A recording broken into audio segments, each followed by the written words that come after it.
Welcome everyone to this excellent event on the occasion of World Water Day, which is celebrated on March 22nd every year. My name is Alex Mejia. I have the great privilege of being your host today. I should begin by, of course, thanking all of the participants that are joining us from very many countries. I tell you that I'm very excited to the conversation that will ensue. We have two micro panels, if I can call them like that, and they will address the main topic today, which is bridging gender gaps and advancing equity in water governance.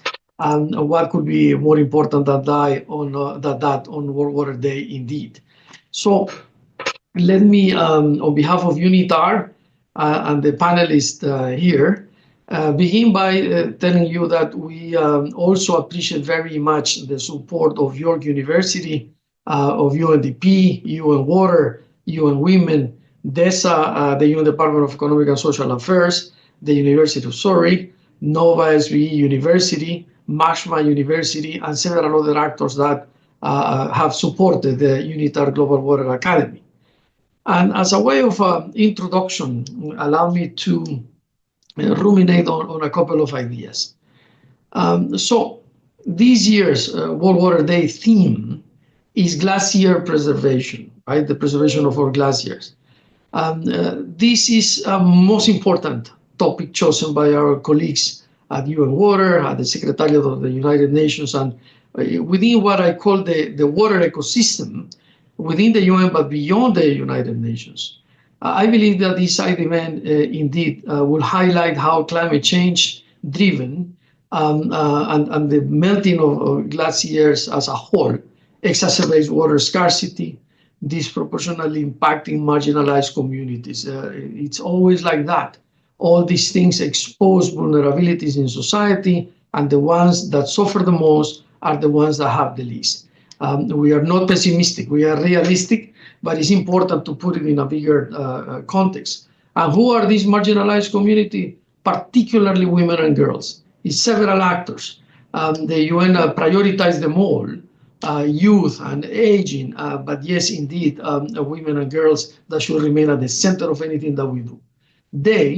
Women and girls bear the burden of water collection and lack representation in decision-making roles. Nobody is really giving them a voice, or very rarely we hear their voices. So in trying to understand today the dynamic behind this challenge, we are committed to do that, to do the extra mile and actually understand how they suffer from their perspective and what should be our own role in fixing this situation.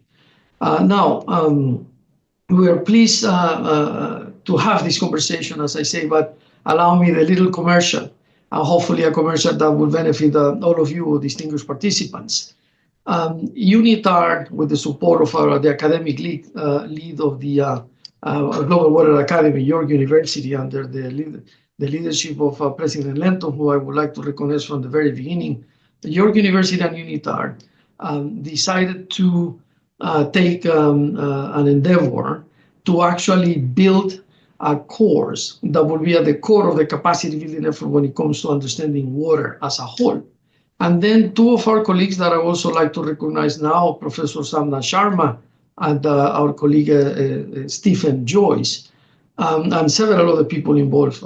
It would be too long to enumerate them all. But they have made something possible that I'm very happy to announce at this very moment. We are about to release a completely new course entitled Foundations of SDG 6, Sustainable Development Goal number 6, Clean Water and Sanitation. You are going to hear more details of that. It's free for anyone that would like to join us, and to all of you participants from all over the very many countries that join us today. This is a very first-rate invitation. You will be the first to benefit from this new course entitled Foundations of SDG 6, Clean Water and Sanitation. This course covers 8 modules thematically covering the targets of SDG 6. And if you accept an invitation and you enroll in this course, it is envisioned that by the end, you should be able to, number one, analyze the key targets and indicators of SDG 6 and their relevance to global water and sanitation challenges. Number two, you should be able to identify strategies, policies, and technologies that promote sustainable water and sanitation management. Number three, you should be able to evaluate the socioeconomic, environmental, and cultural dimensions of water management, including, this is why today's dialogue is important, including equity, involvement, empowerment, inclusion, and community engagement. But there is a fourth and fifth objective if you take this course. Allow me to mention them as well. Number four, you should be able, if you take this course, at the end, you should be able to develop insights into international cooperation, capacity building, and cross-sectoral approaches to achieve the goals of SDG 6. And finally, this invitation is very elaborate, but please do register as soon as the course is up tomorrow. At the end of this course, you should be able to apply an integrated and localized perspectives to water resources management, considering gender, traditional knowledge, and biodiversity conservation. We will give you gladly a certificate of completion if you complete more than 80% of the course, and I assure you, it will empower you and it will strengthen your knowledge on this topic. So in celebration of World Water Day, I'm very happy to announce that on behalf of UNITAR and York University, and all of you are invited. Now, going into the event today and this most important conversation, we will focus on four key themes. Number one, first, we should focus on gender and water security and understanding the disproportionate impacts and that the vulnerable populations, particularly women and girls, suffer. We will explore the ways in which water insecurity affects them, limiting access to education, to economic opportunities, and even basic health and safety. By recognizing their lived experiences, women and girls, we can better address their needs in water policies and programs. But that's just the first key theme to cover. The second is that this panel's discussion should explore barriers to women's participation in water governance, as I say at the beginning. So despite their critical role in water management, women are significantly underrepresented in governance, research, and industry leadership. In this panel, we hope to identify the systemic obstacles, social, economic, institutional, cultural, and so on, that hinder women's inclusion and discuss pathways, hopefully, to overcome them. Number three, objective or theme of these panels today is to consider strategies for advancing gender equity in water leadership, from policy frameworks to community-driven initiatives. We will highlight innovative approaches to increase women's representation in water security leadership, ensuring their voices shape the future of sustainable water management. And last but not least, number four, this panel will integrate transdisciplinary approaches for gender-inclusive water management. We understand that effective solutions require collaboration across disciplines, integrating traditional knowledge, local expertise, and cross-sector partnerships. As such, we will examine successful case studies that demonstrate how a holistic approach can drive transformative change. With that, thanking again all of you distinguished participants, thanking our distinguished speakers, and putting in context why this dialogue today is important, and in commemoration of World Water Day tomorrow, I would like to express again my high hopes that this conversation is watched by not by the hundreds, but by the millions. We will be recording the deliberations, and I'm very happy to tell you that at UNITAR we see how all this knowledge that we are going to share today, distinguished panelists, continue to benefit people throughout the days, weeks, and months ahead. So with that, thank you again for being here, and on behalf of UNITAR, we should begin this conversation. Back to you, Dr. Ebro. Thank you. Thank you very much, dear Alex, for your remarks and, of course, for setting the agenda for our discussion today. We are very happy to have an important representation from our UNWater members, dear colleagues from UNWater, UNDP, UNWomen, and of course there is an important stakeholder of this discussion, which is academia and CFAL Global Network members. So we are very honored to have President Lenton and President Esra Hatipoğlu as two successful, impressive, and pioneering, figures in their communities and leading the water agendas, of course. And I really appreciate our CFAL directors and colleagues from the CFAL Global Network. And so I wish a very fruitful discussion. We're looking forward to that. And if I may just leave it to the floor to Bruce, Mr. Bruce Gordon, Vice Chair of the UN Water and United Head of Water, Sanitation, Hygiene and Health at WHO. Bruce, it's great to have you here. The floor is yours, please. Thanks. It's great to be part of the photo. And I did want to say that it's the whole UN Water family, is excited that this event is taking place. And as you said, Alex and Ebru, is quite important. But before getting into it, I did want to thank UNITAR for hosting it. It's an important discussion. We really wanted to acknowledge your role in capacity building and including in this course. I mean, it's just one example, but I know how much work has been put into it. We participated in it. And I'm sure many of the participants will benefit from taking it because it is a lot of work, and I'm sure it'll be a great product. So I wanted to just spend a little bit of time just speaking about this really important relationship between gender and specifically bridging gender gaps with this issue of water. And I mean, it was mentioned by Alex, a few of these issues, and I wanted to explore them in a bit more depth. I mean, we know we cannot really bridge any gender gap unless we tackle this water crisis. And we know that because we have global monitoring programs within the UN Water family. We have something called the Integrated Monitoring Initiative, and this is really robust data. And you mentioned, Alex, this issue of water collection and the burden on women. But we know that 2 billion people live in households where water doesn't actually come into the household. So when water doesn't come into your household, it means someone has to go get it. And generally that's women. And we know that two-thirds of these households, it's women and girls that have to go get it. And we know that this takes millions of hours collectively. And in many examples, it's very serious. So in Ethiopia, for instance, there's reports of over 2 hours per day of women going and collecting water. And you can imagine that, there's issues of just the utter inconvenience of that. There's issues of health and safety with musculoskeletal issues and the physical demandingness of the task. There's issues of safety. There's issues of missed educational and employment opportunities. So all that it's quite a big issue. We also know that when there's access issues associated with water, there's often poor sanitation. And we know that this is at households, this is in schools. We know that this is also in healthcare facilities. And let me zoom in a bit on healthcare facilities, because I think this is really interesting for gender equality. I mean, a lot of the caregivers are women. If we think about where women give birth and maternal and child health, there's way too many healthcare facilities that do not have even a basic water supply, let alone sanitation.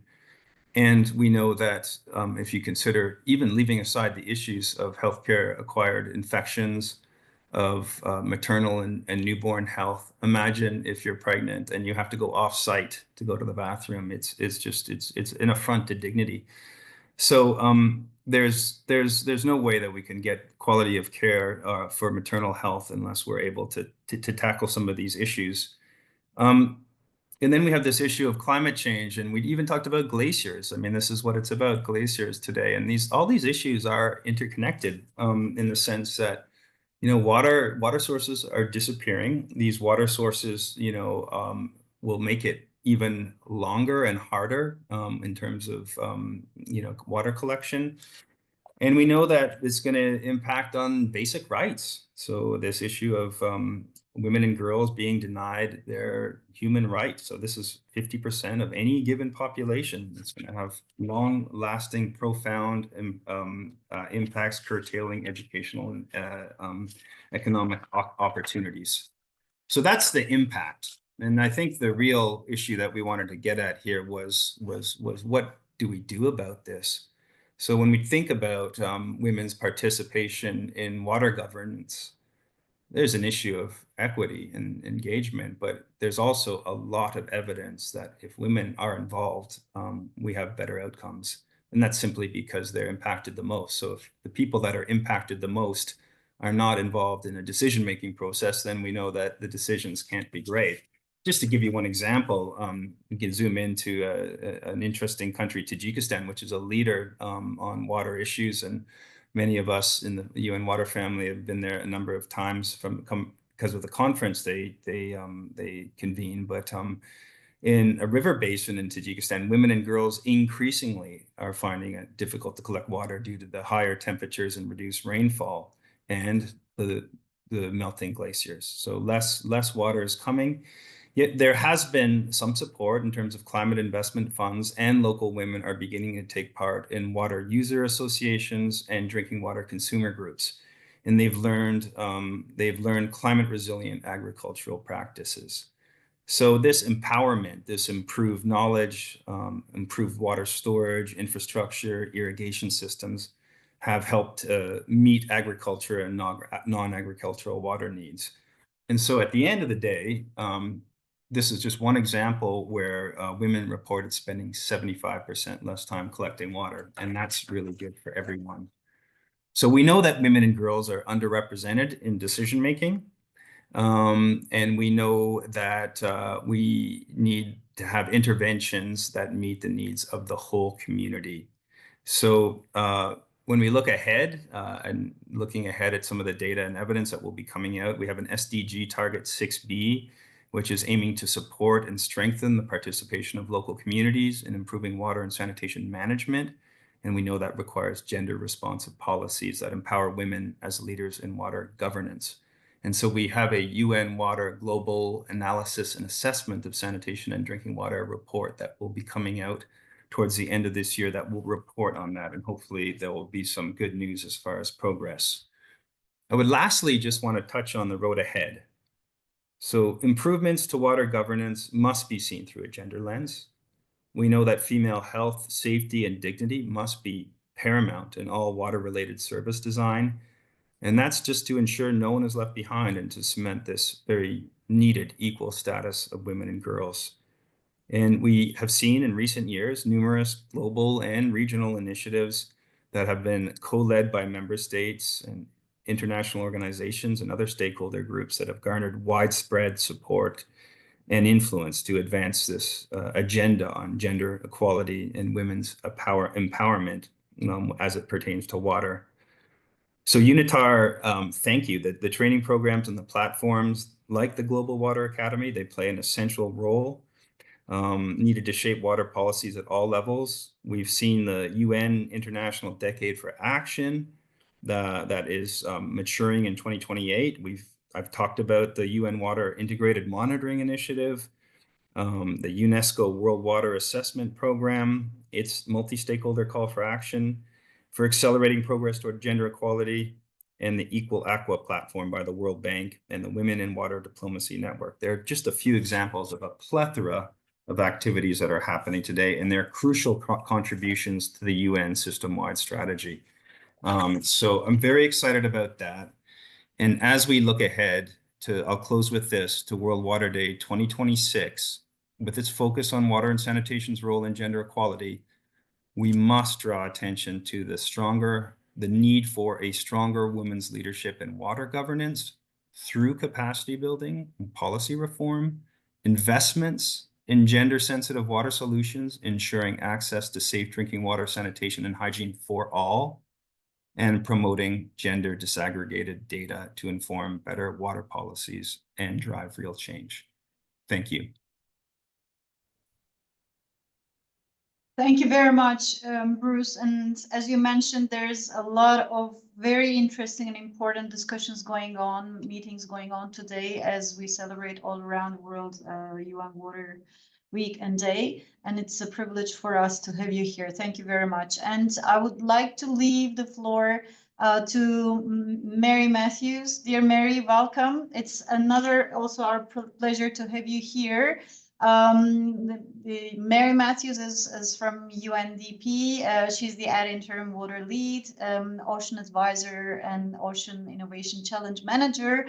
But above all these very important responsibilities, Mary is the co-lead of the priority collaborative action that as UNITAR Global Water Academy, we are also having the privilege to collaborate to the UN water system. Mary, it's wonderful to have you here, and the floor is yours, please. Thank you so much, and I really appreciate this. It would have been wonderful if Bruce and I had really a lot, because half of the stuff or more he was saying, I was like, oh, he got that. Oh, he got that, which is fine. I don't mind. I will be gracious about that. But one additional thing, just to kind of add on what Bruce was saying, and it's something I like to really bring to people's attention, is that when we've got 80% of the responsibility for hauling water in households where water is not readily available, that means these women are spending precious time on hauling water on a very demanding, exhausting chore, instead of being engaged in economic activities and other pursuits. And if we can increase household access to water, just think about this for a minute, we will empower 640 million women and girls to become more active citizens, to be more active, more engaged in solving problems and addressing water management issues, and not only taking care of their families, but also figuring out how to get things done. I'll share a story that happened. I won't name the institution or the person who said it, but I was at a meeting with a whole lot of water professionals a number of years ago, and these were high-level folks. And interestingly, this person, who was a man, said, well, we don't have enough women in water. We need more women getting into water. We need women in water. And all I could think was, okay, he obviously does not know the room. And I said, well, if you'll excuse me, sir, his intentions were good. His staff had been meaning to help him understand the importance of gender mainstreaming in water. But I said to him, I need you to realize you've got, top officials from the World Bank, from FAO, from UNICEF, UNITAR, UNDP, the Helsinki Convention, and the Danube Commission or the International Commission for the Protection of the Danube River in this room, and we're all women. We're in water. We are here. We have leadership roles. Most recently, our Secretary General of the UN has appointed Retno Marsudi, who is a woman, to be the special envoy on water. The role of women in water management at higher levels, I guess myself included, is happening. But what we do find challenging, and what I see as being really important, is getting women to realize there's a step between where, okay, a lot of us are and where they are, and get them engaged and interested and involved. They do not all have to become water resource engineers in order to do that. Now, a lot of the women I named do have engineering degrees, but there are also a lot of women who have degrees in social science, who have degrees in communications, who have degrees in economics, in law, in policy, in urban design, and ecology, all who are working in water-related fields or in water fields. And we need all of us to come together.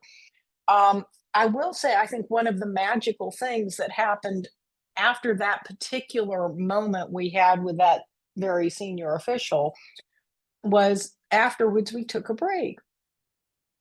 And all of us women went into the restroom. And the one thing is, women will talk to each other in the bathroom because, seriously, men do not do this. And like, they don't talk to each other at all. And women definitely do, because it's considered a safe, open space. And I think what we need to really be aware of is we need to be encouraging each other to go into these fields, into these professions everywhere we can, including when we're talking to each other in the bathroom.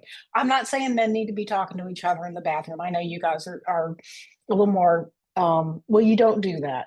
But I think it's really critical to help bring along the next generation to feel like they can do something and they can be empowered.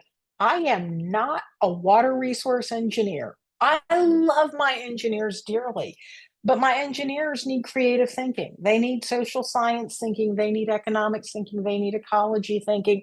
We need to all be adding this in.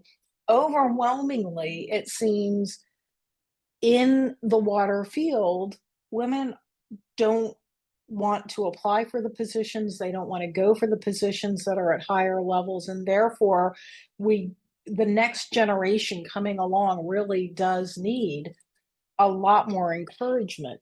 One thing I've noticed, and this kind of goes to Bruce's point about Tajikistan, but actually many of the former Soviet states, as well as other countries, women tend to work in water quality issues, while men tend to work much more in the hydrology and the engineering.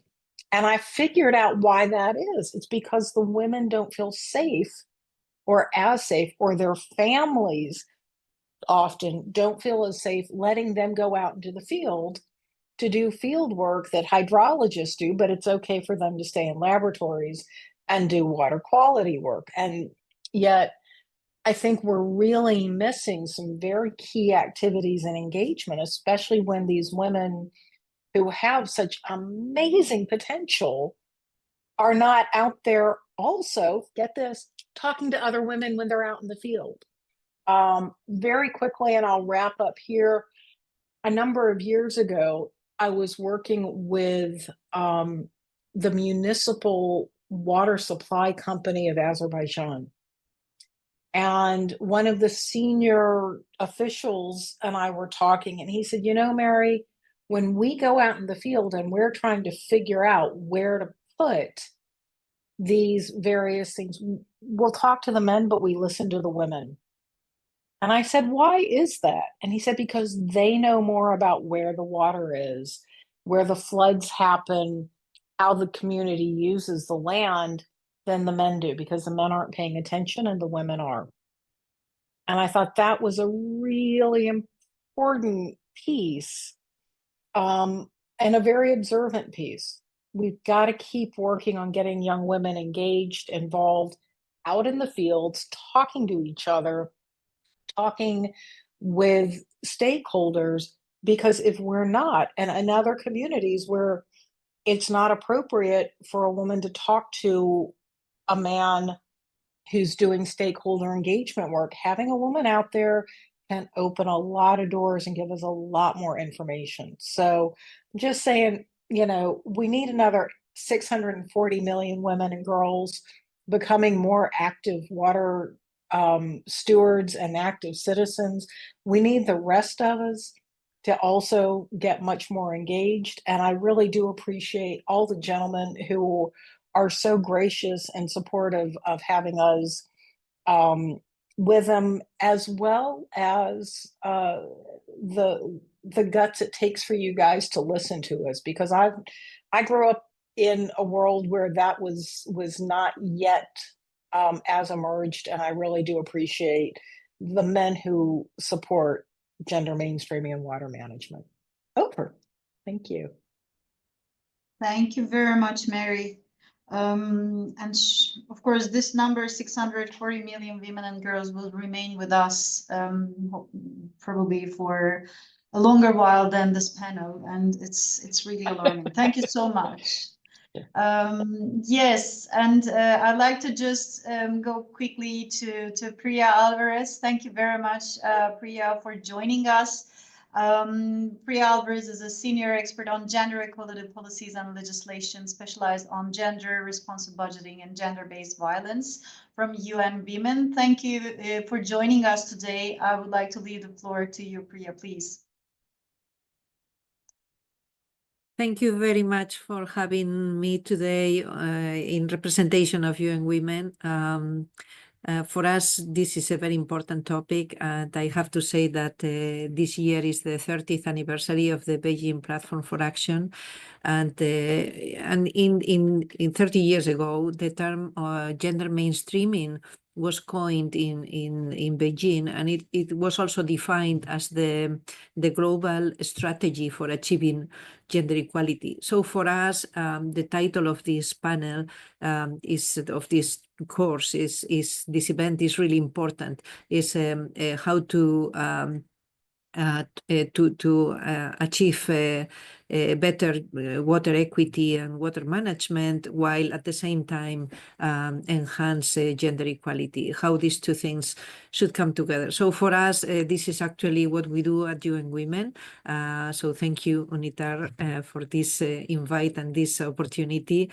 We try to always bring gender equality to the mainstream, so that in whatever other global priority, whether it's digital transformation or food systems or whatever else, is how we can bring these two streams together so that both are enhanced mutually. And so for us, SDG 5 and SDG 6 come together in that sense. And we also recognize that in the UN system, there are sister entities very, very specialized on issues related to gender equality and water management, as we have heard from our colleague from UN Water and the WHO, and also UNDP, but also many others, UNESCO, UNICEF, UNFPA, UNEP, WMO. I'm sure I'm leaving DESA, some other entities that are very strong on this particular mandate. So I want perhaps to summarize something that has been said already. It's difficult to come after my colleagues Bruce and Mary. On the one hand, as they have said, the water issue has a female face, and water security and gender equality are inseparable. One thing is, as we know, that women and girls bear the brunt of water insecurity, and because of their situation of marginalization, discrimination, inequality, it's difficult for them also to mitigate the water shocks. And we know how many billions of women are in places where can be easily impacted by droughts or floods or contamination of any kind. But in addition to that, in UN Women, it's also important that any approach to this issue considers not to exacerbate the current inequalities. And we have seen that in times of crisis, this is what happens. For example, in 2022, in the drought in the Horn of Africa, there was a fourfold increase in child marriage in affected areas of Ethiopia. And we see that over and over again. COVID was perhaps a big crisis that we had globally recently, and we saw how much women and girls were affected by that. So we see an increase in gender-based violence, for example, and in general, how the situation of inequalities are exacerbated by this crisis. So this is one element that we want to bring to bear. The other one is also to protect the hard-won wins that in gender equality, and to keep that at the center, to make sure that women are not only seen as the victims or the sufferers of the crisis, but also the agents of change. And in that sense, we want to bring, particularly in the water space, that there are many sources of knowledge, and we want to acknowledge the role of indigenous women that they are considered the guardians of water, land, and biodiversity, that that are sacred resources in many indigenous culture. And we have the example of in India, for example, where indigenous women have been instrumental in blocking the depletion and the contamination of water resources by multinational corporations. And still, despite all these roles and, as I said, as contributors to better management of water and as sufferers of water shocks and crises, we see a big underrepresentation of women in governance and leadership roles in water management and in integrated water resource management. And that despite the fact that many policies have been improved, there is all now gender mainstreaming policies in many countries, in many sectors, in many entities. And despite that, what we see is that those policies are not implemented. So we see that fewer than a third of countries have meaningfully integrated gender considerations into national water frameworks. And what are the reasons for that? We know that is inadequate funding, that there are very weak legal protections in many cases, social gender norms that, as colleagues have been providing examples, very illustrative examples, make women be sidelined and not participating and bringing the knowledge and the perspectives that only women can bring, right? We have seen, for example, in rural areas in Nepal, how when women were included in the management of local water user associations, they have prioritized issues like household access, equitable distribution, and timely maintenance, issues that are often overlooked if women are not present. And as a result, there has been a much better responsive to community needs or to service disruptions, and in general, overall increased satisfaction with the way the water governance and the water management was implemented. So we want to also focus on solutions, right? What is possible? And we know that the water sector is under huge stress in the world and is a huge priority. Many times we say at UN Women that the water should be SDG 1 because without water there is no life. And what we see in terms of including women in water management is that we need political will, for example. That's like a very important element that make these frameworks and these ideas to become a reality. And we have seen, for example, the implementation of quotas in countries like Morocco or Vanuatu, where they have implemented a 40% target for women to be part of national plans and also machineries managing water. And we also need data. Without data, it's very difficult to know if we are making progress or what the big issues are located. We welcome really inside the UN community the improvement of wash and water indicators, because SDG 6 doesn't have initially a big focus on gender equality, but we have seen now a proposal to improve indicators so that there is a better understanding of gender issues and gender solutions. And as I said before, also the acknowledgement that knowledge comes in many forms, and that local women and indigenous populations are also important to be included in these water management systems. And of course, there are many other issues. For example, the lack of women in STEMs, as Mary was saying, talking about engineers, and the need also to develop pathways for women into leadership roles. It's very difficult to reach leadership roles at the national or global level if there is no pathways starting from the local municipal levels, for example.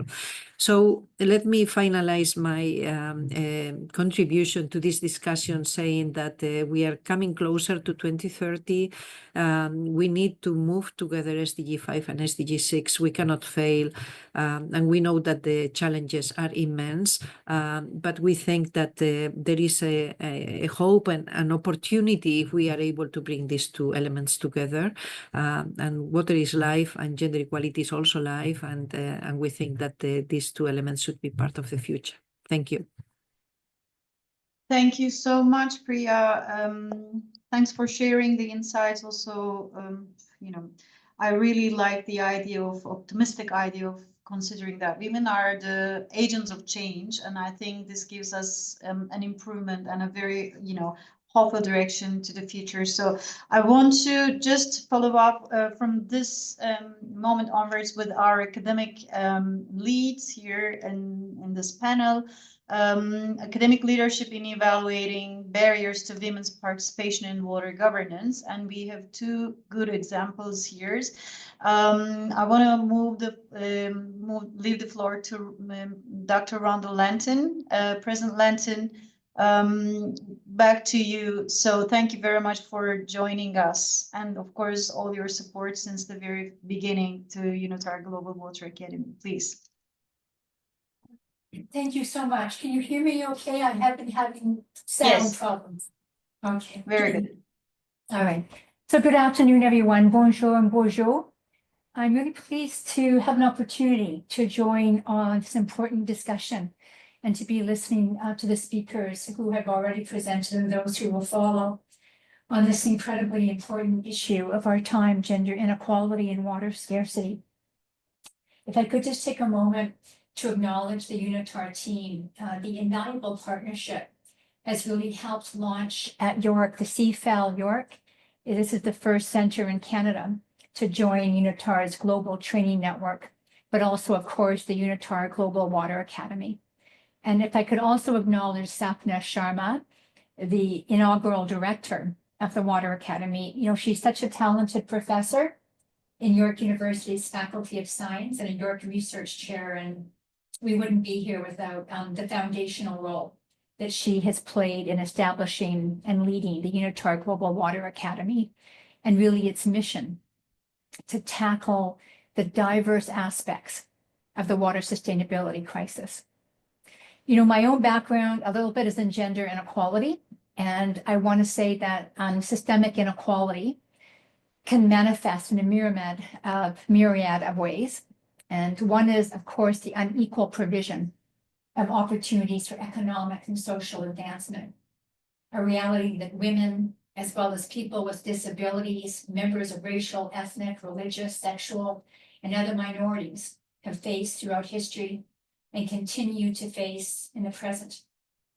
Another hallmark of inequality is the imbalance between power and responsibility, which a number of the speakers have mentioned, in where you have one group that shoulders a disproportionate share of responsibility while being deprived of the power to make decisions and demonstrate leadership. In regard to the water crisis and the climate crisis more broadly, women are subject to both forms of systemic inequality. Research has perhaps, for instance, frequently demonstrated, and this has been mentioned by many now, that women play a central role in mitigating the effects of water scarcity.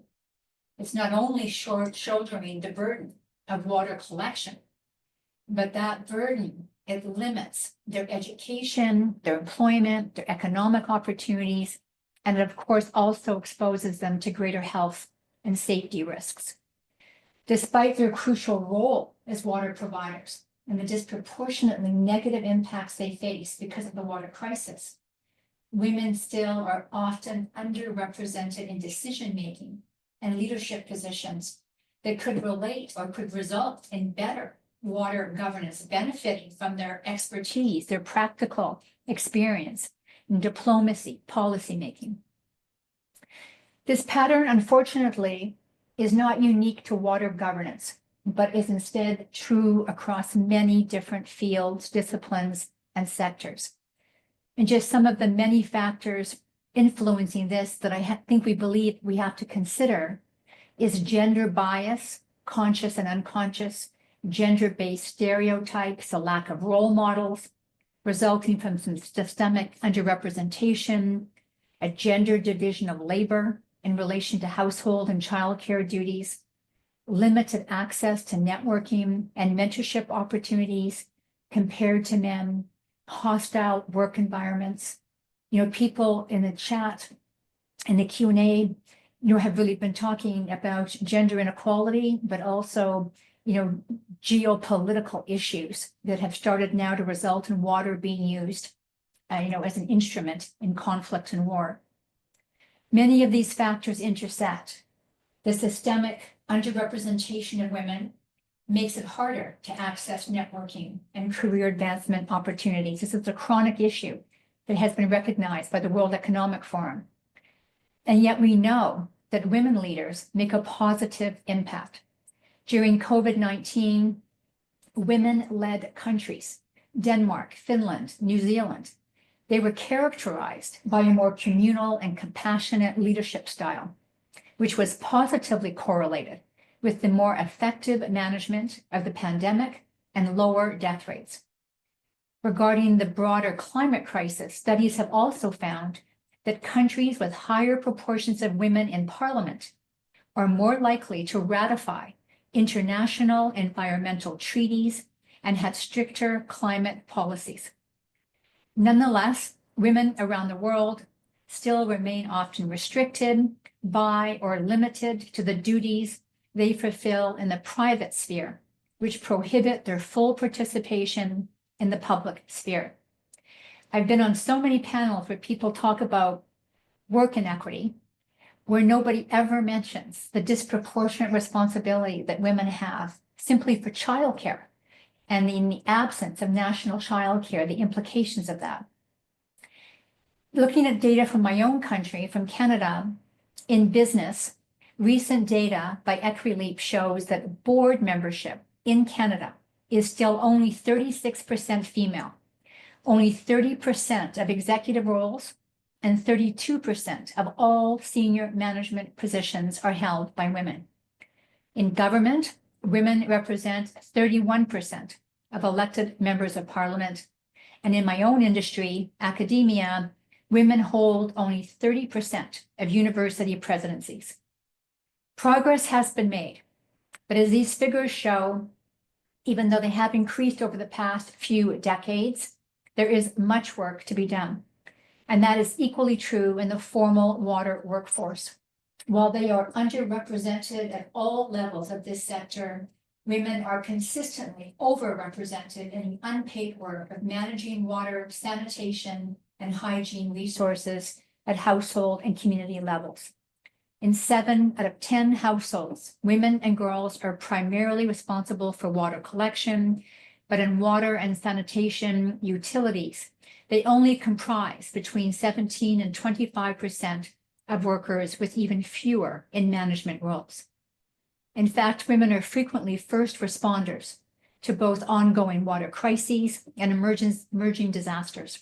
From day-to-day life to disaster situations such as floods and droughts, women are more likely than men to carry the responsibility of caring for the sick and the injured and helping their communities recover and rebuild. This unrecognized, unsupported, and unpaid labor is a critical part of the social reproduction of inequalities. Performing this labor is often the cause of and justification for women's exclusion from positions where they could shape policies, strategies, and programs to address disaster risk and resilience more broadly. And unfortunately, UN Water reports that fewer than 50 countries have laws or policies that specifically mention women's participation in rural sanitation or water resources management. In many countries, the pure lack of data or reluctance to share information makes it challenging to quantify the scope of the problem or to gauge the effectiveness of solutions. I'll just close by saying that at York, we pride ourselves on being a diverse international institution that's shaped by a vision to provide a broad demographic of students with access to a high-quality education at a research-intensive university committed to the public good. When the 2030 Agenda for Sustainable Development was approved in 2015, it inspired us all to imagine a future defined by economic prosperity, social well-being, and environmental sustainability. Today, the SDGs are at the heart of our academic plan and inform everything we do, and we've been recognized in the top 35 universities in the world for strengthening our impact on the SDGs. We are specifically, we are currently a United Nations Academic Impact Hub Chair for SDG 10, Reducing Inequality. We have long recognized that SDG 6, Clean Water and Sanitation, is essential for sustainable development and the economic and social progress of women and girls around the world. And we are renowned for substantial expertise in water research and safety, beyond acting as the academic host of the Global Water Academy. We're at a crucial moment in time. Local and international efforts have catalyzed significant improvements in gender equality that must be further supported to continue driving positive change.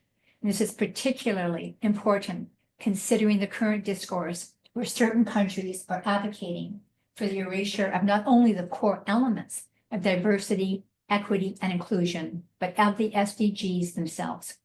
It remains true that we exist in a world where, despite being of equal worth, we are not all granted equal opportunities, and we are all responsible not only for our own well-being, but also for the well-being and empowerment of others. We must dedicate ourselves to supporting women's advancement in areas not only water governance, where their leadership is most needed, but in other areas. And we do that by increasing access to leadership, educational, capacity building, research, and entrepreneurial opportunities, by enhancing network and mentorship supports, a reduction in, or at least a recognition of unpaid care and domestic labor, a reduction in the gender digital divide, and the prevention of health and safety risks, such as exposure to harassment and gender-based violence. Whether in water governance or climate governance more broadly, I'm confident that we will together, by sharing information, by partnership and pooling our capacities and our resources, we can empower women as leaders and contribute to the realization of a more equitable, prosperous, and peaceful world. I look very much forward to hearing the rest of the discussion today. Thank you so much. Merci, miigwech. Thank you very much, Dr. Lanton. Thank you for sharing your insights and, of course, reminding us the importance of women leadership in water management and governance as well. So we are, as Mary, I think, mentioned this, that the United Nations Secretary General appointed a woman as a special envoy for water. So this gives us also a great hope, and that will contribute to this, the great work that has been done already so much. So I would like to move on, thanking Dr. Lanton. I would like to move on with Professor Hatipoğlu, the Rector of Bahçeşehir University. Esra Hocam, the floor is yours. Thank you very much for being with us. Thank you very much. Thank you, Alex. Thank you, Ebru. It's very nice to be here and just presenting to you. So to see you even online. So it's very nice to be here. So thank you very much. Many things have been said already, but I'll just try to explain it from our perspective, how we are just trying to deal with these things as academics and as our university.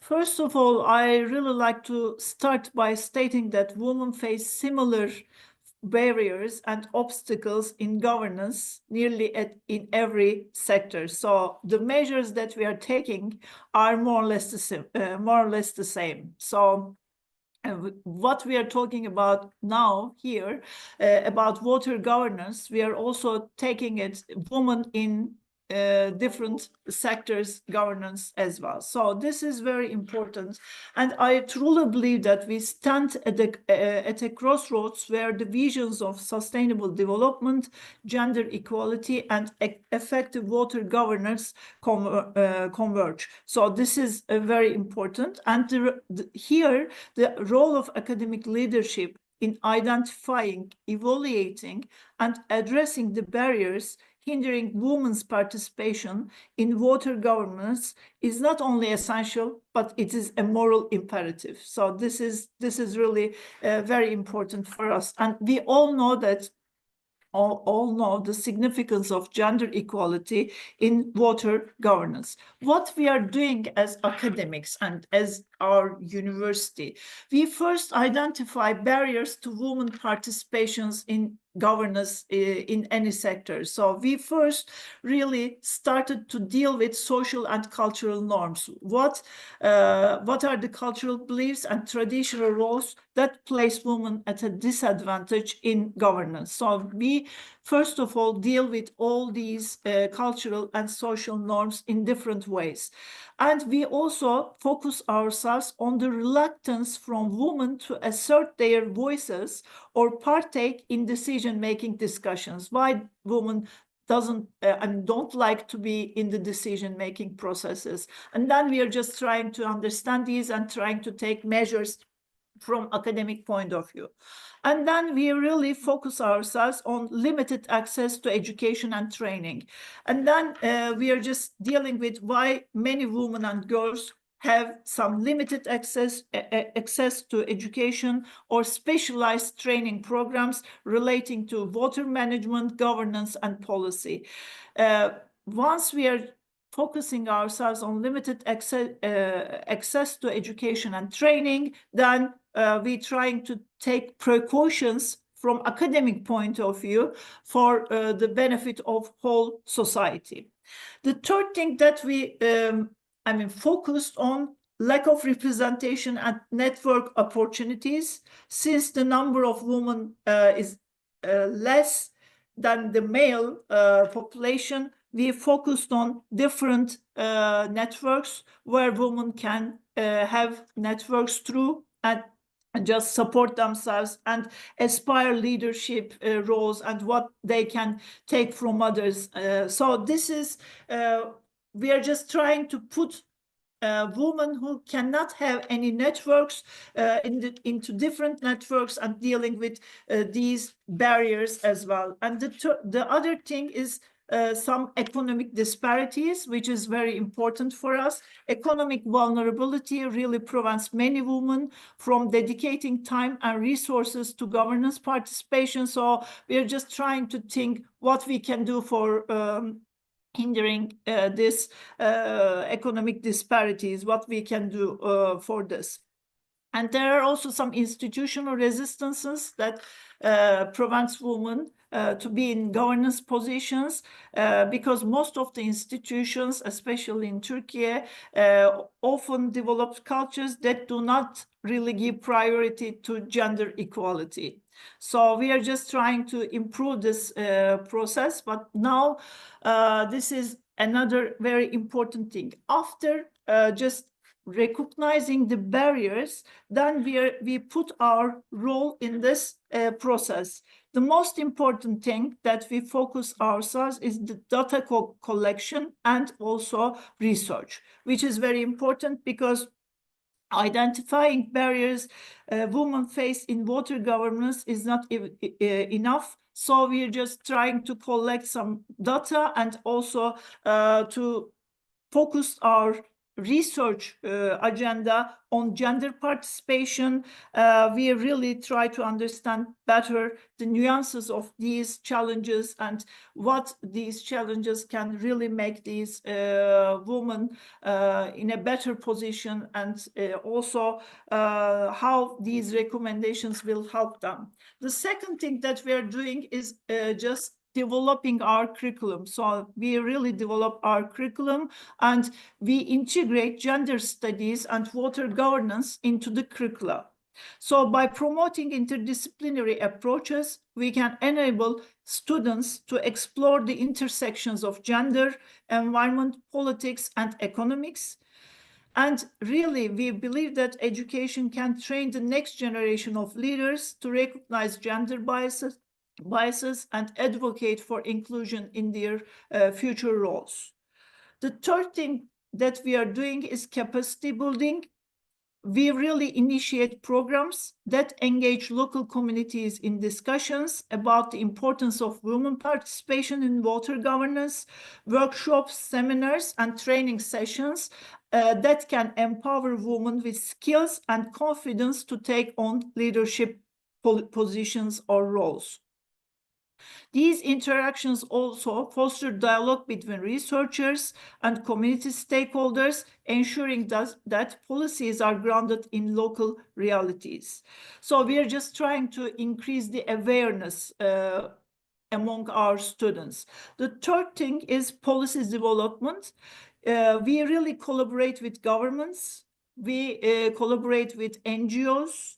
We collaborate with many international organizations to shape policies that promote gender equality in water governance. We develop gender-sensitive frameworks that ensure women's voices are integral to governance processes, and also by lending credibility to grassroots organizations, researchers amplify the calls for change. So they are just collaborate with each other, and we really give great importance to have cooperation with our stakeholders, with our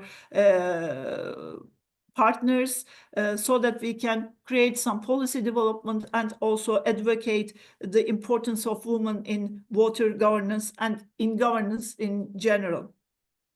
So building networks and alliances is another thing that we focus ourselves.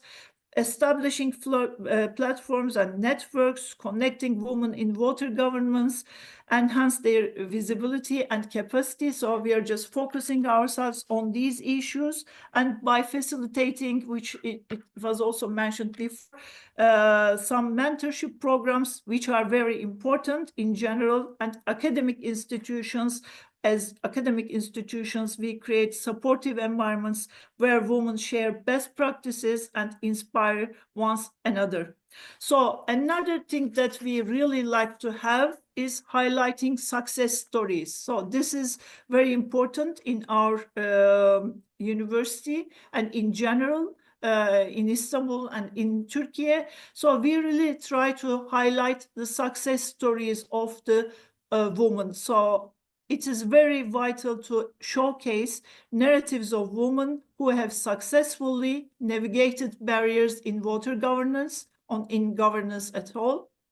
So by studying and by dismantling their stories, academic leaders, as we are the academic leaders, so inspire many younger generations and demonstrate good success stories, and trying to really somehow encourage them to have leadership positions in many cases. So these are the areas that we focus ourselves in governance, women empowerment, and how we will just deal with the things at our university. We have many examples of them, and having UNITAR, we really focus ourselves on all the SDGs, and we really focus our lectures, and we have lectures for all our students, despite of their departments, their faculties. They have to take these general lectures to educate themselves on SDGs and women empowerment, environment, climate change. So these are, and we really give all of our students opportunity to involve many projects, to collaborate different international projects on SDGs, women empowerment, and I mean, in general, in our institution and university, we give great importance to the gender equality. Our BAL Global Educational Network has 4 universities all over the world, and 3 president of, the presidents of 3 universities are women. So we are giving great importance to women in, women participation in decision making. In general, in Turkey, we have lots of women in academic area, but at administration level, the numbers are getting less and less. From 208 universities, we are only 18 women rectors. it's getting better, but it's not the best now. So we are working on this thing, and we really believe that academic responsibility in the empowerment of women, both in water area and in many areas. So this is, yeah, I personally, as an international relation prof, believe that water is the main resource, which is the most, I mean, possible resource that all the nations may fight and may go to war at the end. So this is very important resource, and we really come to the primitive, from the very important position that this is our first need and the main need.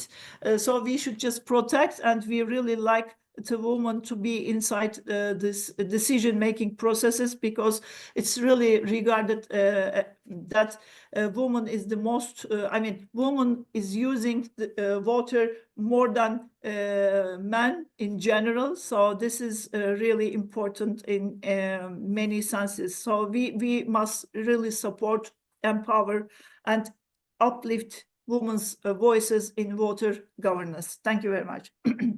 Thank you very much, Esra Hocam, Professor Hatipoğlu, for sharing the insights. And of course, it's very inspiring to see, to work on more success stories, good examples. We need to hear more and more, successful women in water management and young generation involvement.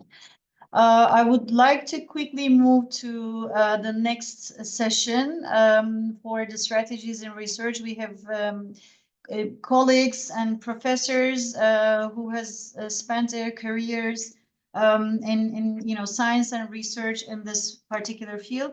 So please let me very quickly move on the second section. We have Amelia Hatfield, Director of SIPA Surrey. Professor Hatfield, welcome. She's also the co-director of the Institute for Sustainability at University of Surrey. Amelia, it's wonderful to see you. The floor is yours. Thank you ever so much, Ebru. It was an absolute pleasure to be here. Thank you also for the invitation and the welcome provided by Alex, and the organization by Stephen as well. It's been an honor to have heard very helpful insights already by Bruce and Mary and Priya and Rhonda and Ezra. So I'm delighted just to offer a few thoughts on behalf of some of the work that CFAL Surrey has done. So I'll break with tradition, if I may, and just show a few slides. Hopefully I'll be able to get those done. Slideshow. Fantastic. Ebru, can I just quickly ask, can you see the slides? Yes, we can see it. You can see them. See that, Fantastic, yes. Alex. Well done. Yeah, he's quick off the mark, is Alex. Well done. Okay, fantastic. So look, an absolute honor to be here. I wanted to put up the the picture that shows how recently we were inaugurated, but hopefully what a champion we feel we are in supporting all things UNITAR, including today's Bridging Gender Gaps and Advancing Equity in Water Governance. As Ebru said, I'm pleased to be able to offer a few ideas in terms of strategies for advancing gender equity and water leadership as a whole. So, I mean, everybody has, I think, touched incredibly compellingly on the general barriers to achieving water sustainability. But suffice it to say, we're looking at a desperate and an embedded asymmetry in terms of rising inequalities and resource depletion, particularly focused on the unavailability or the poor distribution, if you like, of water, and the inextricable link, if you like, of water to those problems, but also the social and the gender-based aspects with regards to economic prosperity and the management of water resources, fresh water, and ecosystems as a whole. It's a gender barrier. So obviously what we're looking at is a compelling overlap, if you like, of equality and SDGs, in specifically under the aegis of Goal 6, SDG 6, ensuring access to water and sanitation, but we're also ensuring gender access. So there's a symmetry, if you like, that's begun to arise in terms of how we approach SDG and the management of SDG. For sure, we're looking to access safe water and sanitation hygiene as the most basic human need, but there's an additional social and gender-based need in order to be able to support that health and well-being as well. And as we've already heard, and it was Bruce who really kind of hammered this home, women and girls are disproportionately affected by poor water and sanitation and hygiene services, and effectively having to remedy that by being responsible for fetching water in 7 out of 10 households, the majority of which don't have supplies on premises, and that of course includes hygiene as well. So we're looking at, I think, a stage now of trying to put together and push ahead evolving principles of women-led water diplomacy. And I think this is something that I've come to very recently, but has made a huge impact on me. So I've put up a couple of stats there, as Mary said, but I think Rhonda and Ezra as well. We need data. And I think the data is not telling a particularly good story. In fact, it suggests a picture of stagnation, if you like, or even decline in gender equality.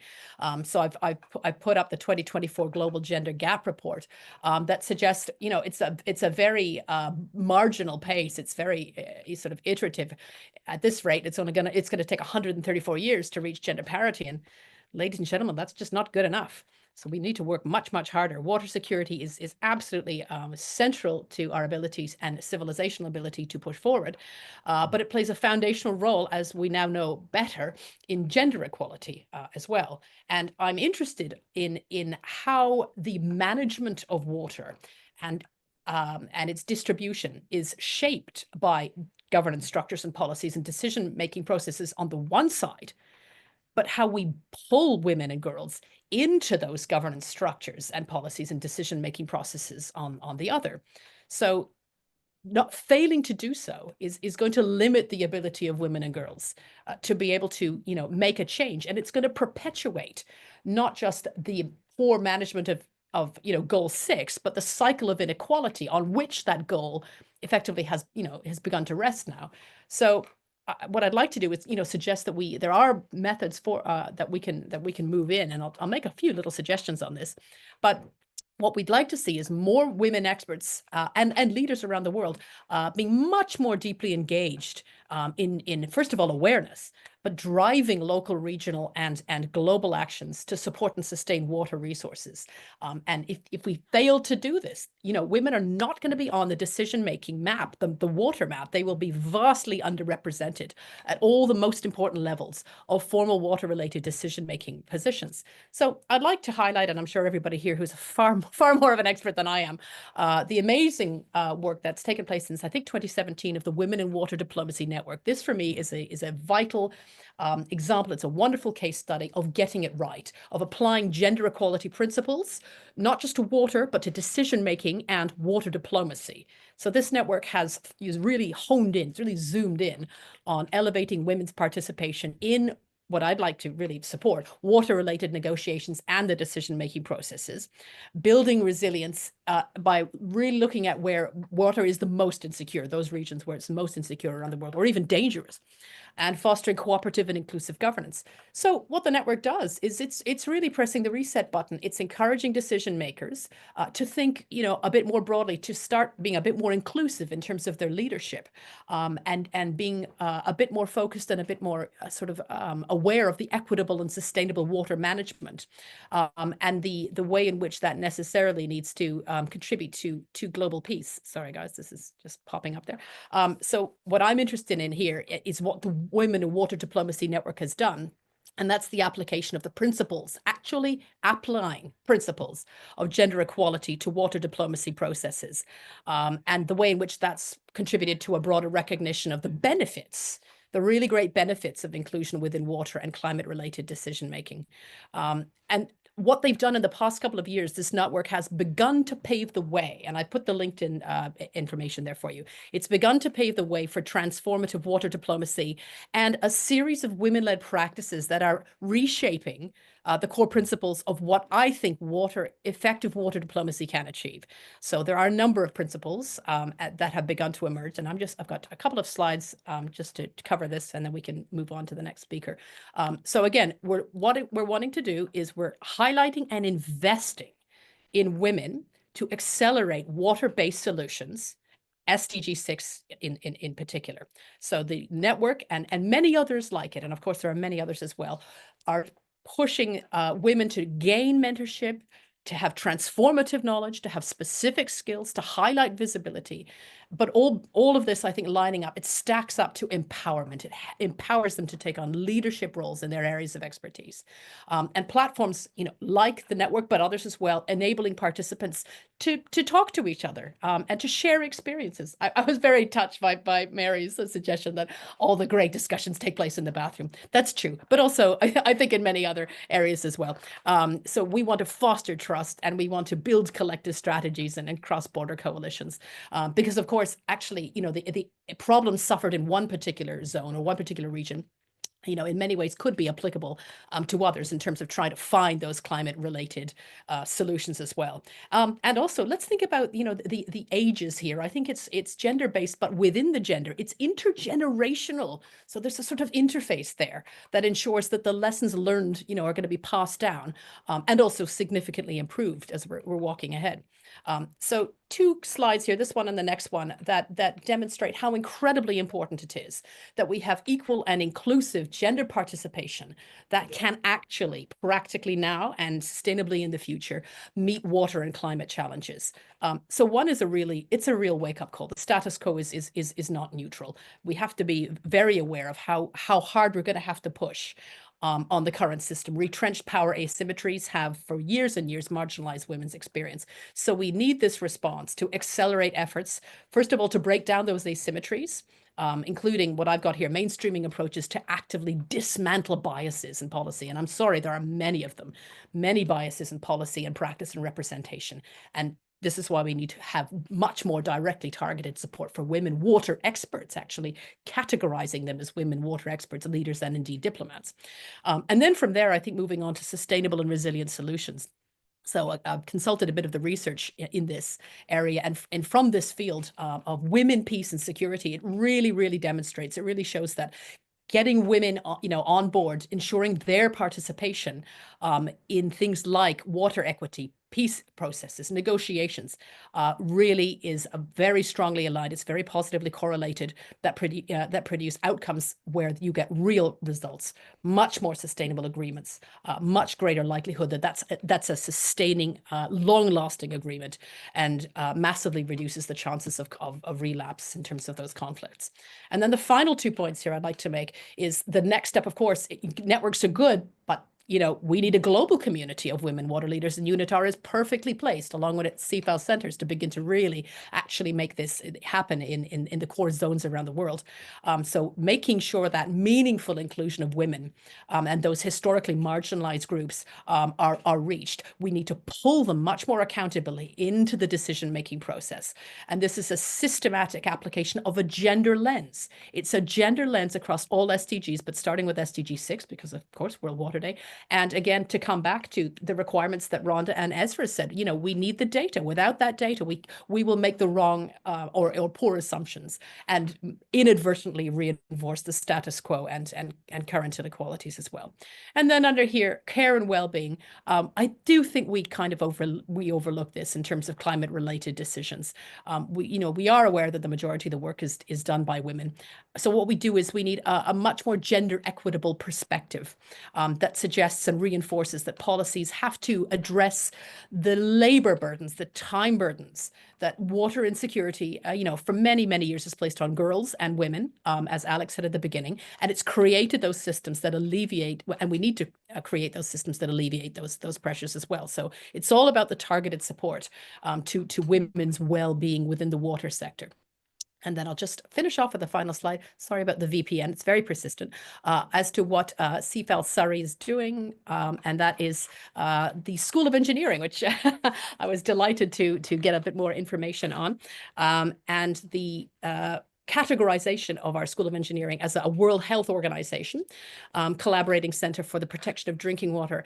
And they've, for many years, this is wonderful to discover, they've contributed to WHO risk-based assessments and management tools, learning how to increase the impact of water inequality and water quality, contributing to WHO global guidelines.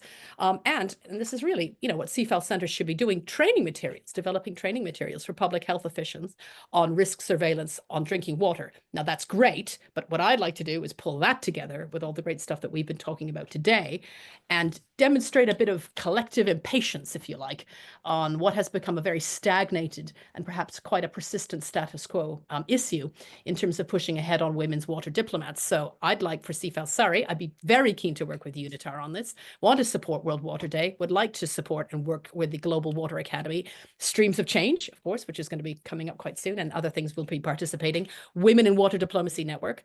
But I know, and I'm wonderful to see a few more CFAL heads here. Let's work with the CFAL centers of the CFAL Global Network.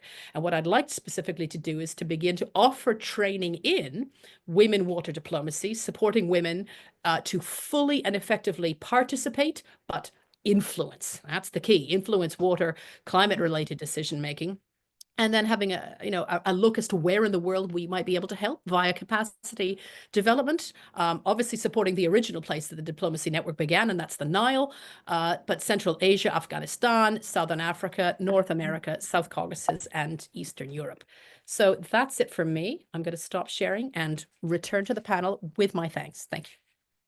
Thank you so much with the energy that you have already put into Global Water, UNITAR Global Water Academy, and of course we're looking forward to working more with CFAL Surrey on this, Amelia.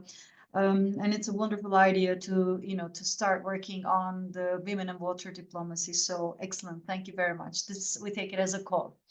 And very quickly, as we are running over our time, I mean, this always happens to us, I mean, we are very ambitious when we put brilliant people into the same panel.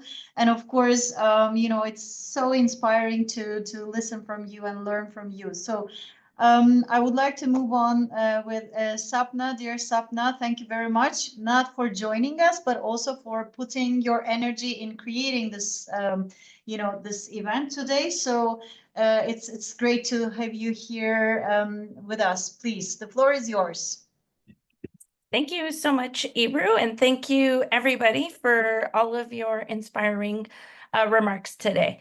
I'm going to just start with a few comments that have been made throughout the session, and then add in the perspective from STEM. So as we've heard over and over today, women and girls bear the brunt of the water insecurity crisis, as they're often responsible for provisioning of water resources. And I will go so far and say that water provisioning, for the most part, is done on the backs of women of color. UNICEF estimates that women and girls collectively spend over 200 million hours per day on water collection. 200 million hours per day is equivalent to 23,000 years. Think about that for a second. Women of color, predominantly, collectively spend 23,000 years per day to collect water when they could be doing any number of other things. Through the activities that we have prepared over the last few years at the UNITAR Global Water Academy, we have brought in experts who have highlighted the costs of water collection to women and girls. For example, girls as young as 8 to 10 years old leave school to collect water and travel through precarious conditions where they risk physical and sexual violence in exchange for access to water. Some of these girls are forced to leave school with a grade school education, which limits their abilities for future employment and independence. At the same time, through many of our activities, we've learned from many Indigenous women. And in many cultures, women are water protectors. And specifically in some Indigenous cultures, women hold very important roles in their communities as water protectors and for their intimate knowledge about all aspects of water, and they're given decision-making powers in their community. Yet, as we've talked about today, women and women of color are often underrepresented in decision-making processes. And so I'm here to speak to you today as a freshwater and climate scientist about the situation in STEM, and STEM standing for science, technology, engineering, medicine, and mathematics. And there are fewer than 5 tenured professors across my entire country of Canada in my broader field who are women of color.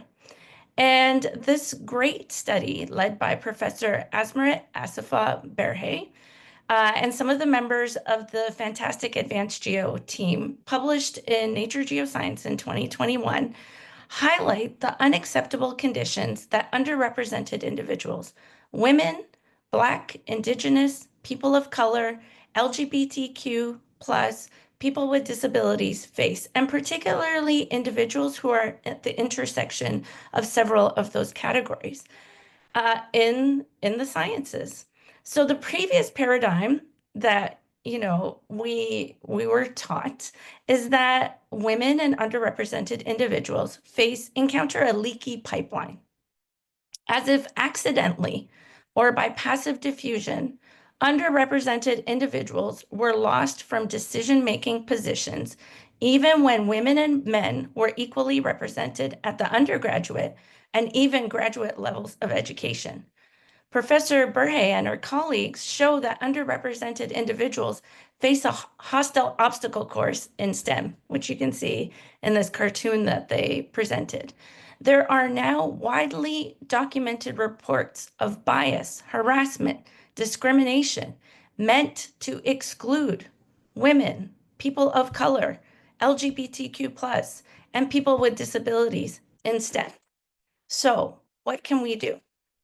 First, I know there are a lot of young researchers here in our audience, and I first want to speak to them. You belong here. You belong in STEM.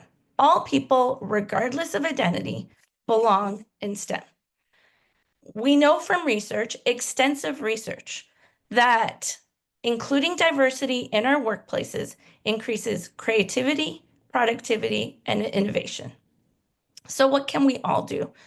Let's give underrepresented people a chance for employment and paid work. Many instances, for example, at York University, underrepresented individuals do not necessarily have the generational wealth to volunteer for positions. So if we give people fair pay to work and hire people who don't necessarily look like us, that increases their ability to work and succeed in STEM and other careers. We can also nominate diverse colleagues for awards and leadership opportunities to support their career trajectories. Second, it's well recognized that women, people of color, and LGBTQ+ individuals can lack supportive mentors. If you find that you're, again, speaking to those individuals, if you find that your institution does not provide you with the support that you need, I encourage you to engage with groups all over the world who are trying to improve diversity and inclusion in the sciences and across different fields. Join their groups, attend their seminars. And also, I'd like to make a note specifically to our young researchers and our young practitioners that in the space of equity, diversity, and inclusion, actions speak louder than words. There are plenty of people and groups who speak empty platitudes about equity, diversity, and inclusion in this space. I would encourage you to look at people's actions and how they treat underrepresented individuals in the workplace to think about what they are trying to do. And so what can we all do? We can create an inclusive and supportive environment. As managers, as individuals, we have the ability to directly influence our work culture and our work environment.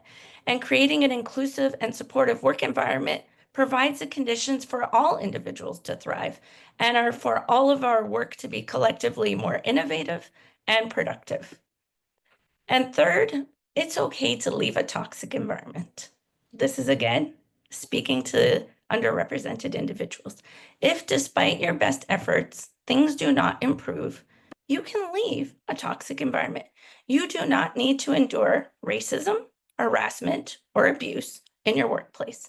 And these are widely documented for women and people of color and people of LGBTQ plus and disabilities. There are plenty of workplaces that are actually welcoming and inclusiveness. And if it is safe to do so, I encourage everyone to speak up for fairness, equality, and inclusiveness. That's actually one of my favorite reasons and why I absolutely love working at York University.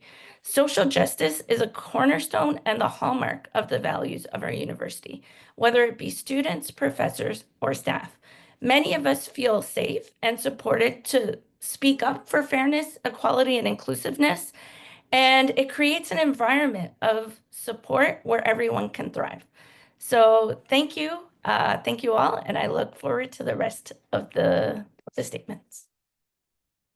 Thank you very much, dear Sapna. Of course, gender equality is a very inclusive term. So thanks for raising out all these alarming information about this very big topic that, as we said in the very beginning, so I would like to move on to Dr. Ayman, as I'm also under a little bit stress of the time management.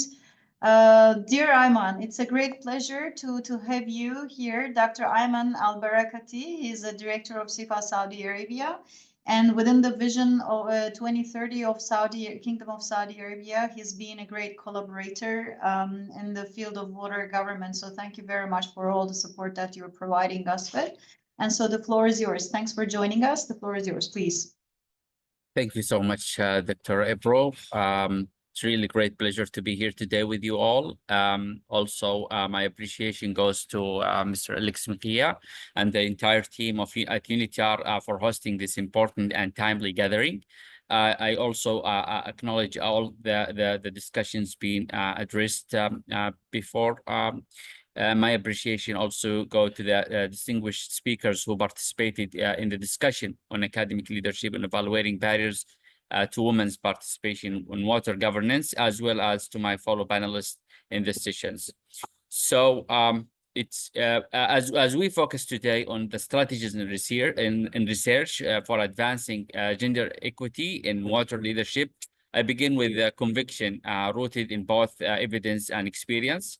When we empower women in water leadership, we don't just protect resources, we unlock resilience of entire societies. This is not an idea, it's a strategy. And the MENA region, including my country, Saudi Arabia, is increasingly recognizing its power. So water insecurity affecting us all, but not equally. In many regions, especially across the Middle East and North Africa, women, girls carry an unfair share of collecting, managing, and safeguarding water, often at the cost of education, health, and economic participation. Yet, despite the critical role, they remain underrepresented in leadership globally. Less than 1/4 of the water workforce are women, and even fewer occupy positions of authority. This is not a skill gap, it's an access gap. And closing it requires research, strategy, and will. So at CIVAL Saudi Arabia, in participation with UNITAR, we believe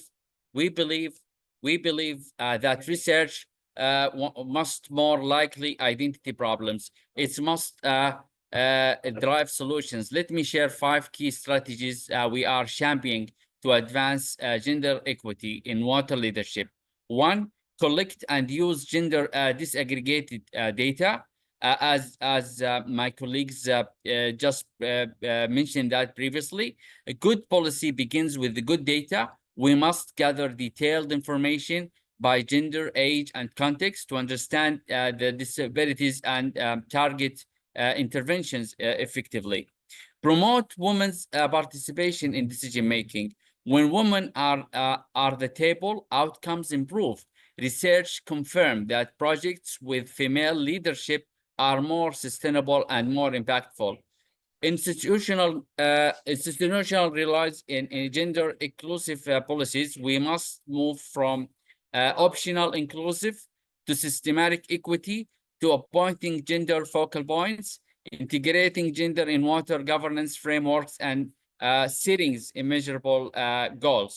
Investing in capacity building and education. Leadership requires preparations. We must invest in scholarship, mentorship, and professional development for women across the water sector.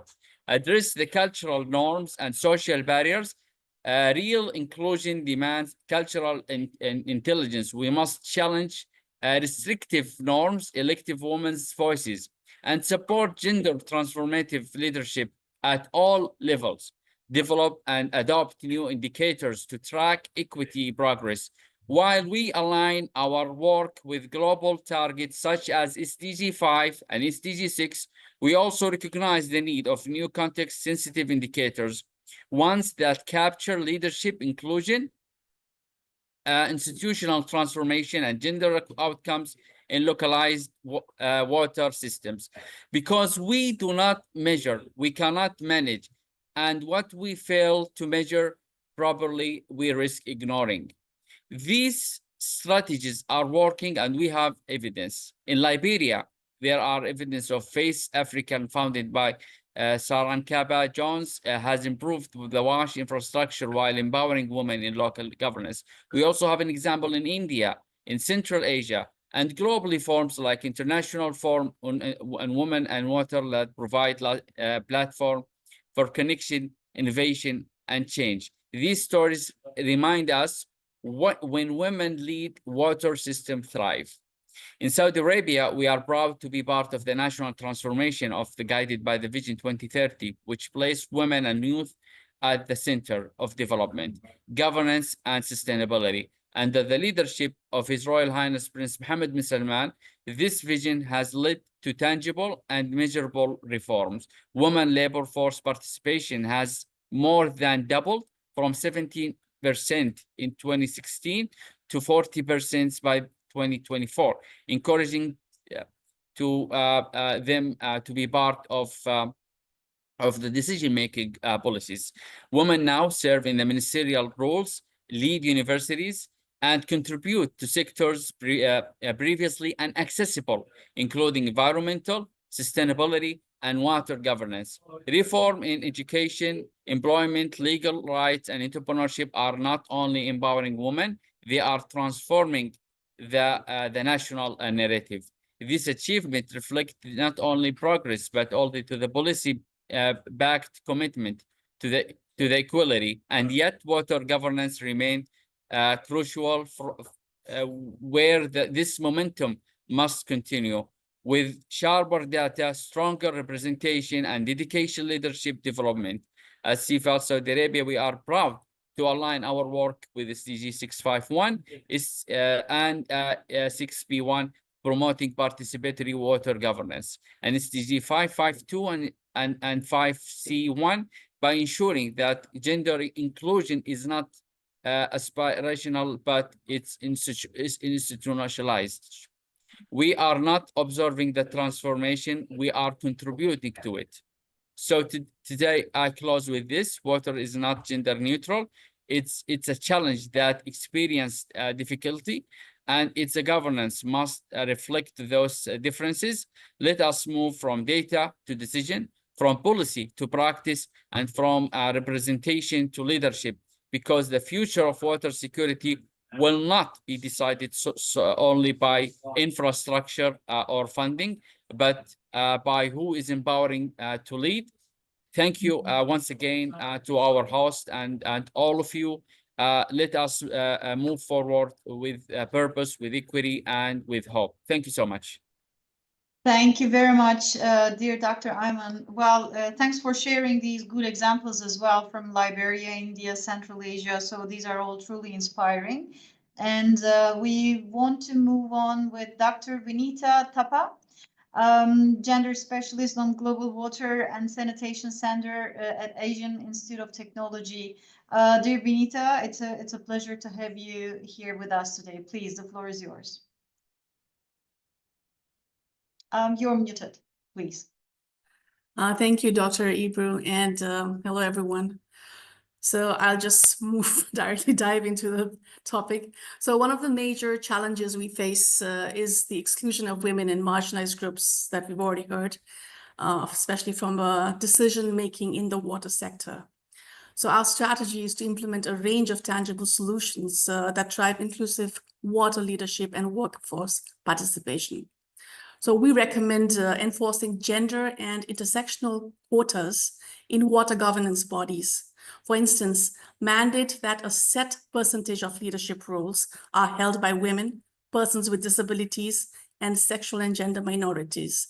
At GWSC in my center, we already boast a workforce that is 50% women. This ensures that decision-making is truly representative of the workforce. The other thing is to adopt recruitment policies that target underrepresented groups and integrate JETSI principles. We need to have gender-responsive budgeting to allocate funds specifically for JETSI initiatives in the water sector. At GWSC, we ensure that we have a JETSI component in all our projects. The other thing is to implement intersectional quotas and tailor training materials, such as producing content in Braille or local languages to remove barriers faced by marginalized groups and ensure everyone has the opportunity to participate in leadership roles. We can also establish leadership development programs and mentorship initiatives that prepare aspiring leaders from all marginalized groups for senior positions. For example, at GWSC, we have 70% youth in our team. These programs can be expanded to include persons with disabilities and SGM individuals, ensuring that the next generation of leaders is diverse and well-equipped. We also provide scholarships, internships, and on-the-job mentorship to build the necessary skills and confidence for sustained participation in water governance. Recently, we had a week-long International Women's Day celebration where we engaged students, staff, faculty, as well as our partners by providing a dynamic platform to share their diverse voices. By also engaging regional stakeholders, we explored transformative JETSI approaches and fostered cross-sector partnerships, paving the way for a more inclusive water security leadership. The other panelists already talked about the financial constraints. So looking into it, what we can do is we could focus on the major barriers the women, sanitarians, and sanitation workers are facing. These groups often face limited access to funding and resources, restricting their ability to participate meaningfully in decision-making as well as innovation. So our recommendation is to provide financial incentives and support structures tailored to their needs. For example, creating funding programs specifically for women-led water initiatives can unlock new opportunities, promote inclusive leadership, and strengthen local water management. Through our technical assistance work, we have supported the Women in Sanitation Enterprises project funded by the Islamic Development Bank. So this project aims to empower women-led sanitation businesses in the context of Bangladesh by ensuring financial sustainability, providing training opportunities, and offering policy support. Leveraging technology can overcome both geographic and social barriers. We propose using digital platforms to connect communities, particularly young people. For instance, our partnership with the Save the Children enables a digital exchange program. This week, on the 19th, we launched a month-long celebration of World Water Day, where students from Afghanistan, they shared their water challenges with peers in Nepal, Thailand, and the Philippines. Since the theme of this year is glacier preservation, children from Thailand and Philippines are now learning something new about glaciers. So this initiative has not only raised awareness, but also fostered cross-regional collaboration on water issues. We believe that children and youth are catalysts for long-term societal change. By integrating social and behavior change communication, or SBCC strategies, into our programs, we equip young people with the knowledge and skills to embrace and promote inclusive water governance. School and youth programs that foster early leadership can drive lasting change. Awareness campaigns and media initiatives can shift deeply entrenched gender roles by showcasing success stories, as mentioned earlier by my panelists. We can use their success stories for the inclusive leadership in water governance and engaging men and boys, as well as community leaders. We normalize and champion the idea of inclusive decision-making. So these strategies work together to create an enabling ecosystem where policy frameworks become more inclusive, ensuring that every decision reflects to the needs of the marginalized groups. Capacity building empowers diverse leaders who can drive transformative change in water security. Community engagement and cross-sector collaboration foster sustainable partnerships and innovative solutions. Financial support and digital innovation unlock opportunities for marginalized entrepreneurs and connect communities across region. And finally, the SPCC initiatives cultivate a future generation that values and practices inclusivity, setting a stage for long-term systemic transformation. So with this, I end. Thank you very much. Thank you very much, dear Vinita. And of course, you just highlighted, some of the most pressing issues. Definitely, we cannot leave digitalization and providing us better solutions to gender equity and water management and governance. So I thank you very much for also highlighting the people with disabilities and marginalized groups, and these all remind us like inclusive strategies that we should always keep in our mind in our designs. And I would like to move to our last speaker. Dear Dr. Varavata Chanlanson from AIT, CFAL Bangkok. It's a great privilege also for us to have you.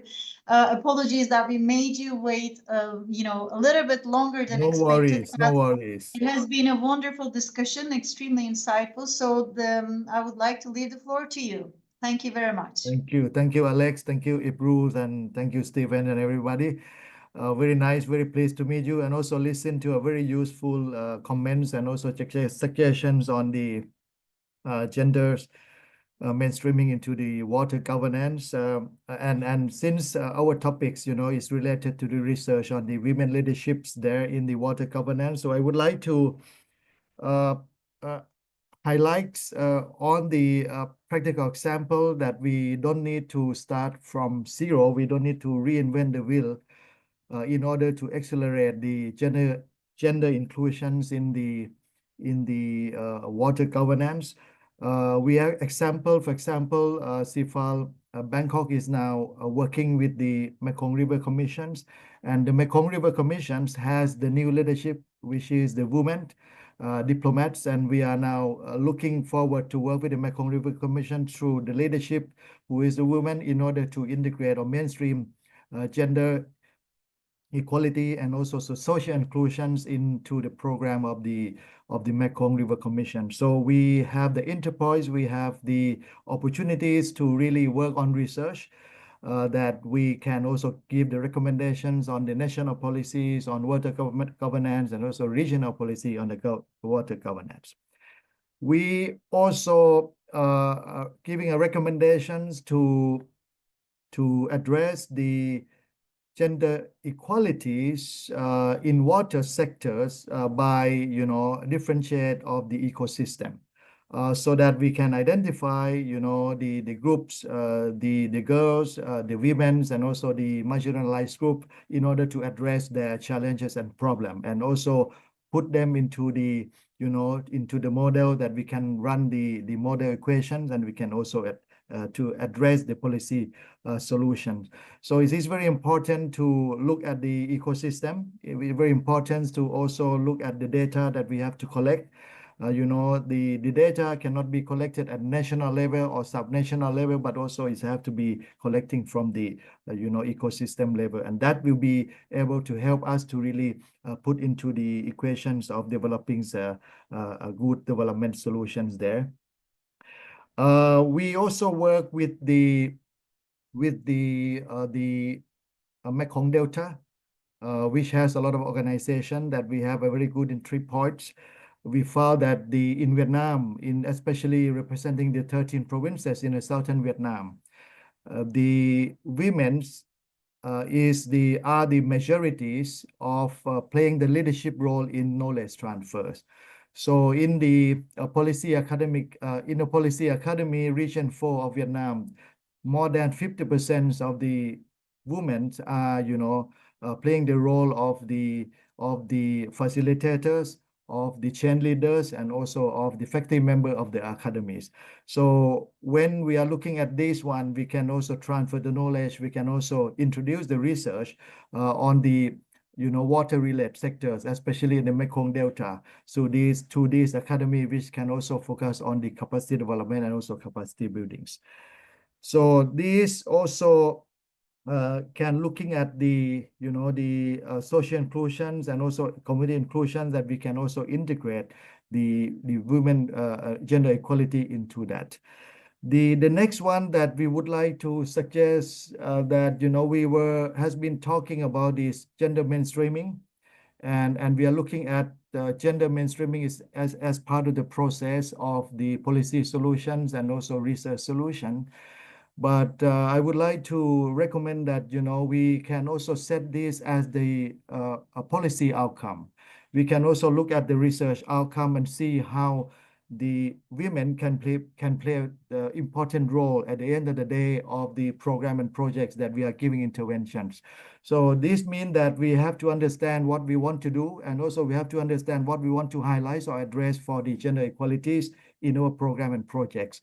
So what we are promoting now is we are trying to have the outcome of the project and program very clear from the gender dimension, from the social inclusion dimension, so that when we are designing the program, project, and activities, that can also lead to very, very clear outcome and project outcome that we can see. Actually, this is a gender equalities outcome and solution where we can also address it. And this can also accelerate the participation, the empowerment, and also the enhancing the leadership of this one. So we are moving the next step further from the academic research into the action research, and that is also will enhance the institutional capacity building for women. We also have another entry point which is very, very interesting in South Asian countries. And now we are working on the institutional strengthening of the South Asian Coordination Center for Environmental Program. And in this one, we are AIT and CIFA Bangkok is now going to give the recommendation for this SACEP as an organization representing environmental program in the South Asian countries to also, looking at the gender equalities and social inclusions into the mainstream of their program and the cross-cutting program.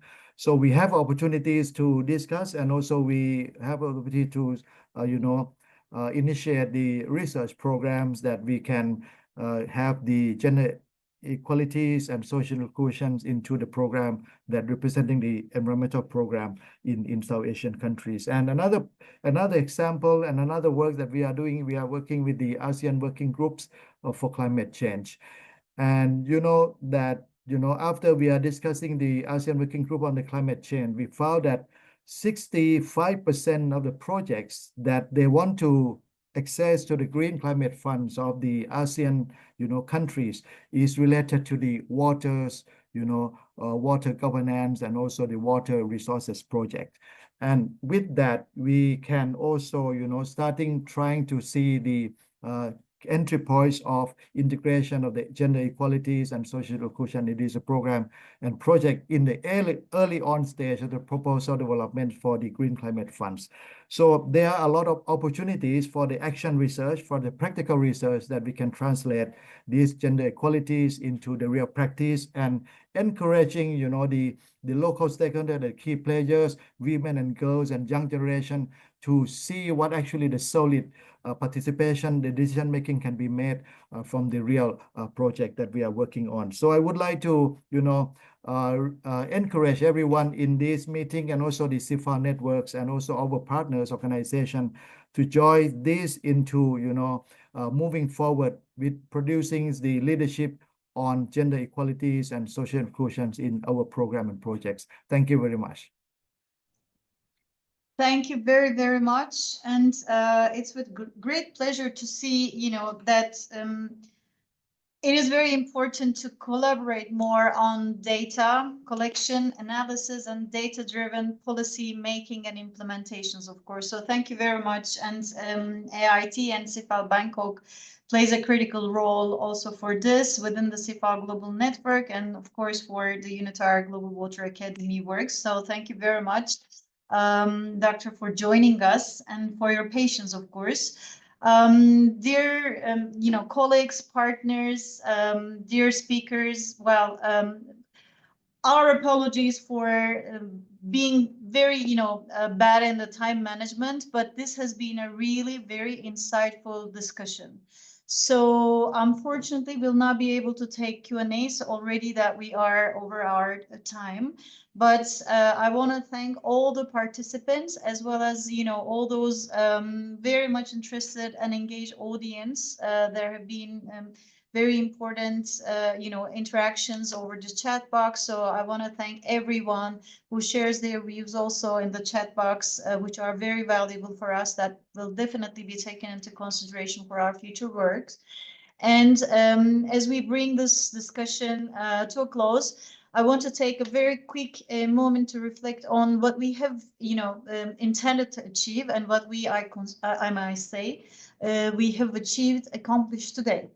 So, well, we have been discussing over 2 hours in depth one of the most pressing challenges of the time, which is, of course, water scarcity, and of course, gender inequality. So there is a big pressing puzzle of the intersection of gender and water security. So we are faced with a lot of different realities, very stark realities that women are, of course, agents of water management, but women bear the burdens of all these challenges related to water scarcity across the world.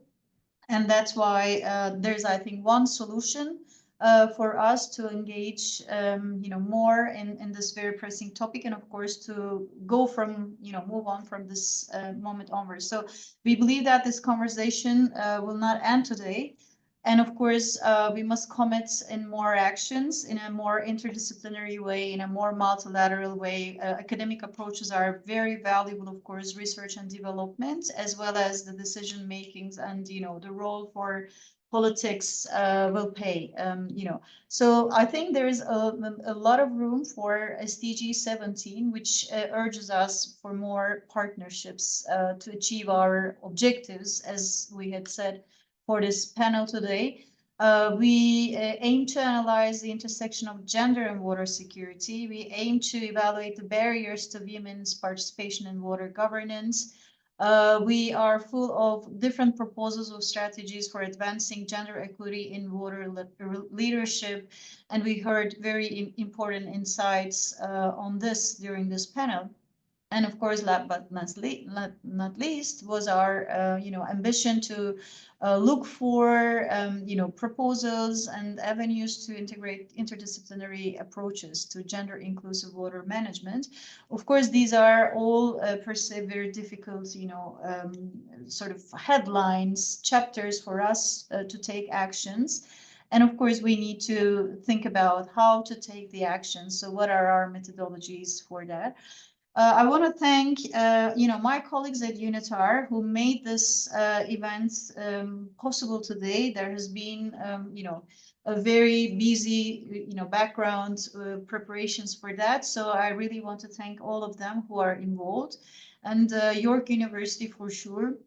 Their leadership and collaboration for the UNITAR Global Water Academy. I want to thank President Lenton and dear Sapna. But of course, special thanks goes to our member agencies within the United Nations Water System, UN Water, WHO, UNDP, UN Women, and all our colleagues. Thank you very much. You shared very valuable times of your during this busy week, World Water Week. And definitely the CIFAL Global Network partners. We thank you very much. It's not only for joining us today during this event, but of course for great contributions that you have been carrying out for many years for the achievements, of course, of the SDGs in general, but also localizing, water governance and water management related issues in your own, field of operations. So thank you very much for being, part of this very crucial conversation. And lastly, as we mark World Water Day, which is tomorrow, but this is the week, and of course we work on this throughout the week, throughout the year. I invite everyone not to forget water is the foundation of our lives. So after we finish this, panel, we go to grab our water to refresh ourselves. And of course, it's a part of the human dignity and definitely the backbone of sustainable development. So thank you very much again, and looking forward to collaborating all of you, the distinguished panelists, and also the participants to this event today, to continue our work on global water crisis and mitigation, and to make it a better place. Thank you very much, and without further ado, we are closing this meeting. Thank you.